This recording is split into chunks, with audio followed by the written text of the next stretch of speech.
நம்ம லைஃப்ல என்ன நடந்தாலும் ஆண்டவர் கைவிட்டுட்டாருன்னு சொல்லி ஒரு தவறான டைரக்ஷன்ல போகவே போகாதீங்க. சபை விட்டு போகாதீங்க, ஜெப ஜீவியத்தை விட்டு போகாதீங்க, பரிசுத்தத்தை விட்டு போகாதீங்க. எனக்கு எல்லாமே இப்படி தானே நடக்குது, 1 வருஷமா 2 வருஷமா நான் ஜெபத்துக்கு வந்து என்ன பிரயோஜனம், அந்த கேள்வியே கேட்காதீங்க. தேவ சித்தம், தேவ சித்தம், தேவ சித்தம்.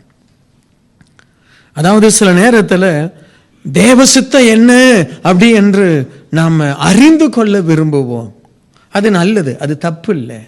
ஆனால் நீ போற பாதையே தேவ சித்தம் என்பதை ஏற்றுக்கொள். ஆமென். நான் சொல்றது விளங்குதா? நான் போற பாதையே தேவ சித்தம் தான். இப்ப நான் கடன் வாங்கிட்டு இருக்கிறேன், தேவ சித்தம்.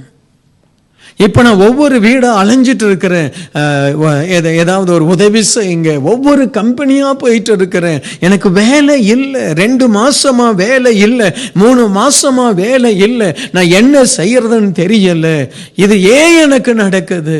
தேவ சித்தம் என்று ஏற்றுக்கொள். உனக்கு உருக்கமான ஒரு இரக்கம் வரும். அல்லேலூயா. உருக்கமான ஒரு இரக்கம் எனக்கு வந்தது, உனக்கு வரும், நமக்கு வரும்.